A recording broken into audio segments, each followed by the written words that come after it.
Ini kan bau beras. nih bau nih. Ini beras nih. Ini daerah tujuannya.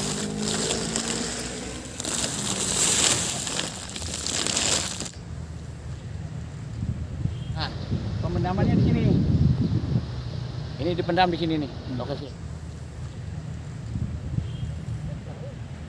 Saya dapat informasi dari pihak dalam JNE sendiri. Dari pihak dalam JNE sendiri bahwa di sini adalah pemendaman sembako. Inisialnya tidak usah saya sebut. Ya, dari pihak JNE sendiri. Ada pemendaman sembako. Nah, saya selusuri. Satu hari saya tidak dapat. Diselusuri mencari dengan menyewa beko. Kemudian setelah tidak dapat saya menelusuri. Saya ingat dengan klien saya yang inisial S. Ya, ingat dengan inisial S bahwa yang bersangkutan pernah ditahan. Saya coba telepon malam-malam. Ya, dengan ini saya ternyata betul Pak.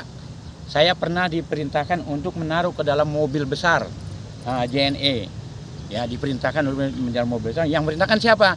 Yang merintahkan adalah Saudara Aziz, koordinator dari JNE. Artinya jabatan yang tertinggi di JNE adalah Saudara Aziz untuk memerintahkan menumpuk di dalam mobil itu untuk dibawa. Ditanyalah sama inisial S ini, untuk dibawa kemana? Nggak usah tahu. Gitu. Ya, kemudian sudah setelah terjadi begitu, saya penasaran, saya cari lagi terus sampai habis, saya cari, kemudian saya cari sampai 2 hari, hari ketiganya saya dapat. Ya, hari ketiga saya dapat ini dengan menggunakan beko, saya sewa beko segala macam, dipendam. Artinya bahwa bukan 1 ton tapi 1 mobil besar dari punya JNE, minimal 1 kontainer untuk dipendam adalah di sini. Yang isinya apa? Yaitu beras. Beras yang ukuran 20 kilo dan terigu, ya, yang ada di pendam sini yang kita dapatkan. Ya. Nah, beras itu masih ada yang utuh, masih ada yang karungan. Ya, beras masih ada dalam karungan, artinya masih dalam karungan 20 kilo dan sagunya juga masih ada. Taunya itu banpres dari mana Bang? Tahunya itu banpres dalam beras ditulis. Dalam beras itu ada tulisan bantuan presiden yang diinikan oleh Menteri Sosial. Ya, jadi bantuan presiden ada dalam karung-karungnya. Itu sebagai barang bukti dibawa juga dengan Polres, dibawa juga dengan kepresidenan kemarin dari kepresidenan datang ke sini mencocokkan benar atau tidak itu bantuan presiden atau bantuan presiden yang disalurkan dari Kementerian Sosial itu dicocokkan kemarin. Ternyata menurut putusan dari kepresidenan adalah bahwa ini adalah memang bantuan presiden tapi yang menyalurkan adalah Kemensos untuk disalurkan kepada masyarakat. Dan bansos ini bukan untuk daerah Jawa, tapi daerah luar Jawa yaitu Bali, Sumatera, Kalimantan, Sulawesi. Nah, ini NTT ini ada saluran. Artinya kepunyaannya adalah punyaan daripada untuk daerah luar. Nah, tapi alangkah sayangnya pada saat itu tahun 2020 kita kan masuk masyarakat Indonesia ini membutuhkan makan, membutuhkan beras, kok malah disimpan, malah dipendam di sini kan? Kenapa dipendam? Berarti kan ada dasarnya. Kalau dia beralasan bahwa ini adalah berasnya sudah tidak layak dan lain sebagainya, kan bukan dipendam. Bisa dibuatkan berita acara, dikembalikan untuk ditukar, ya, ditukar kepada yang masih layak untuk dibagikan ke masyarakat. Tapi setelah 2 tahun dipendam kurang lebih masih utuh, ada karungnya masih ada, artinya masih berbentuk beras itu bagus. Nah, selanjutnya Bang, temuan ini akan dilaporkan ke...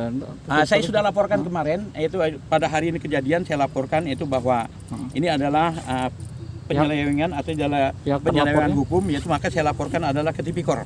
Ya, artinya laporan masyarakat kepada Tipikor. Tadi udah saya siapkan pihak terlapornya. Ya, otomatis pihak terlapornya di sini adalah JNE, dalam hal ini adalah Saudara Aziz dan kawan-kawan, karena memang dia memerintahkan. Nah, ini saya laporkan kemarin sudah ada tanda terimanya pada malam itu tanggal 29. Ya, saya ke Tipikor. Pada tanggal 29 sudah saya laporkan ke Tipikor. Dan mungkin nanti ada laporan pidana umumnya yaitu 372 artinya penggelapan. Ya. 372 penggelapan berarti 372 yang melaporkan adalah dari Kemensos. Karena adalah barang ini artinya digelapkan, tidak disalurkan kepada masyarakat. Dan ditambah lagi memang JNE ini tidak mempunyai niat baik. JNE ini selalu arogan. Dia memakai lahan tanah saya di sini selama kurang lebih 9 tahun sejak berdirinya JNE, minta izin pun tidak, bayar pun tidak. Ya, 9 tahun coba bayangkan. Ya, 9 tahun bukan waktunya sedikit, ya, pakai 9 tahun. Jadi aturan-aturan segala macam dia langgar semua. Dia merasa mungkin paling kuat atau paling apa gitu, dia langgar, dia tidak perhatikan. Maka saya pagarlah ini semua. Nah, setelah saya pagar ini semua, mengadakan negosiasi dan sebagainya, saya sudah somasi dari pihak JNE. Somasi pertama sudah, somasi kedua sudah kemarin. Rencana saya, kalau dia juga tidak mempunyai etikat baik, akan saya lakukan jalur hukum, ya secara hukum pidana dan secara hukum perdata. Ya, secara perdata akan saya gugat di pengadilan sesuai dengan prosedur perbuatan melawan hukum, yang mana dia menggunakan tanah saya tidak dia bayar. Karena sesuai dengan undang-undang, kalau kita hitung sesuai dengan undang-undang lalu lintas, sesuai dengan undang itu, maka sekitar 20 miliar dia harus membayar, karena memang sudah ada aturannya dendanya. Ya, maka saya akan niat baik daripada JNE. Tapi untuk kasus hukum yang merugikan pemerintah yang menggunakan dana APBN, ini saya meminta kepada teman-teman media untuk mengawal, jangan sampai ada indikasi 86. Saya minta harus diusut tuntas, karena masyarakat sangat membutuhkan. Ya, pada saat itu sangat membutuhkan beras, sangat membutuhkan dan lain sebagainya. Malah dengan leha-leha dipendam di sini, saya enaknya aja di tanah saya lagi dipendam. Artinya bahwa dia sudah melakukan perbuatan melawan hukum. Dia memendam barang yang milik negara, dia pendam, atau barang untuk disalurkan ke masyarakat, dia pendam di sini, maka dia akan saya adakan gugatan secara perdata, yaitu perbuatan melawan hukum terhadap JNE yang telah melanggar hukum, tidak menyewa, tidak membayar tanah saya selama 9 tahun, dan memendam bantuan pemerintah dalam hari ini Kemensos yang disalurkan, yang menyalurkannya dari Bapak Presiden Jokowi. Semoga Bapak Presiden Jokowi ini mendengar, ya, mengetahui apa yang sedang ada di Kelurahan Tirtajaya, Kecamatan Sukmayaya, Depok, atas pemendaman daripada sembako. Ya, jangan nanti dia beralasan sembako kadaluarsa segala macam, tidak. Semua ada undang-undangnya, semua ada aturannya. Ya, kalau memang itu kadaluarsa sembako, berarti harus dibuatkan berita acara sembako itu ditukar dengan yang baru.